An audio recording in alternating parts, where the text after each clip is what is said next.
people didn't know that there was two different things happening. It was called a guitar thing, the amp. They got amps that they put into 20, 30 studios. Right. From the amps, then it came down to bass amps. The guitar amps were first, then the bass amps, and then it became drums. We had 28 sets of drums, 18 to 20 studios. Okay. We'd have it like body, big old suitcase like, you know, with all the equipment in it. Yeah. Including cowbells, including tambourines and everything else. That's what we did. We followed those guys. We had to put the complete sets in a suitcase, and then we would order the toms. We would actually order the toms. And they'd bring them up for the session. They would bring them up. That's the Carol Music and the different ones. They had 4 companies. That's it at the time. I had 3 of those sets put into 3 different studios. 2 other guys had 2, and 1 other besides myself had 3. Now, would you walk in with your cymbals, or would the cymbals be there? Would you walk in with Everything just your is sticks? Just nothing. Yeah. You just walk in, everything's there. Put the cymbals, and if somebody else wanted to bring their own cymbals, well, first of all, they couldn't use the drum set that's there.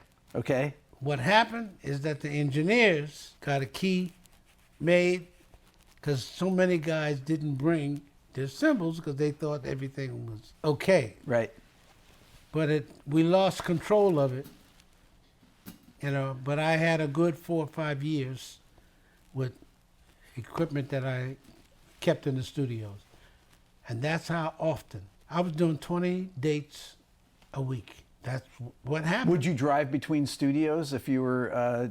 Would you be booked in different studios ever in the same day? Drive? I didn't have a car in the beginning. I took the bus. Took the bus. I took the bus, and the bus driver. It was funny. It was funny.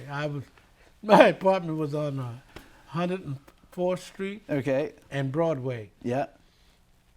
The bus number 104. Brings me all the way down to 42nd Street. So if I wanted to do something else, I had to go over to over to Amsterdam Avenue to go further down. Right. You know. So I'm carrying the drums. Did you ever live in L.A. or not? No, I was commuting to L.A. Okay. I commuted to L.A. for 7 years. I had a wonderful time. I enjoyed it. But I didn't want to live there. I was happy commuting. Yeah. You know, because they paid for everything. The studios, the record labels that I worked for, I had 63 different labels. No problem, because I was making hits. Okay, so I want to ask you about the Hitmaker, about your sign. Mm-hmm. What did the sign say exactly? You done hired the Hitmaker.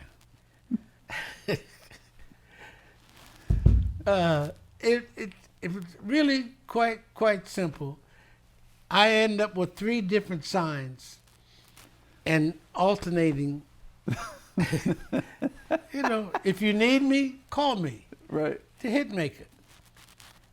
You done hired the Hitmaker. I just had fun. I loved it. So I had a good 15 to almost 15, 20 years of straight of recording. Every time I see you, anytime I see you in a video and everything, you're always in a great mood. I'm happy. I'm happy to be able to play and use the talent that was given to me. But Mr. Haywood, who guided me to the right parts. I mean, in one sense, I hated the man because he told me I was going to be teaching. I didn't want to teach because you say the same thing week after week, month after month, and year after year. Right. But the point is that that's what I needed. That's what I needed because it was there. It was in me. It was all in me. And I didn't know any better than to do, I did what he said. But I had to learn diplomacy because I had a big mouth. And when I say big mouth, I felt like God. And I'm not God. I'm just good at what I do because I had to learn to be that way. But my mouth got me into trouble many times. It really did. I had arrangers that they arranged something, and but then you tell the arranger that it doesn't quite go with what you. You don't do that.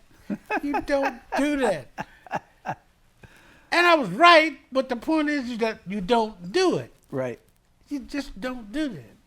So I had, what, two? Only about two arrangers who took me off their books. And I really had to think, oh, wait a minute. I'm making a lot of money with this man. So what did I do wrong? And you find out. You find out because, I just know when something is right. And you can't be so smart that you be right all the time. And I was right all the time. And I tell people, I would actually tell them, I says, man, my feelings and everything else, my hands would go up. And then what made it even worse, my face. And I'd end up doing this. Ow. Oh, okay. Mm. Yeah. They got you into trouble. I got myself into trouble. And I had no other filter.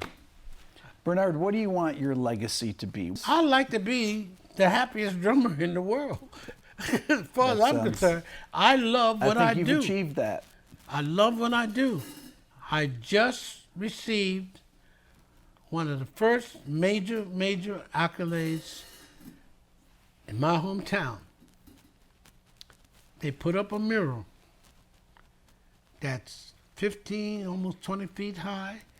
It's on the wall in a new building that has just less than 2 years old.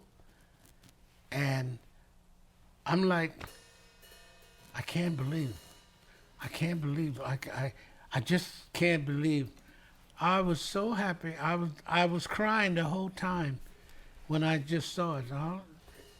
And it's only, 3 months ago? 3 months ago, my hometown gave me a day. Bernard Purdie Day. Now, next year coming, a scholarship. Bernard Fantastic. Purdie Scholarship. Excellent.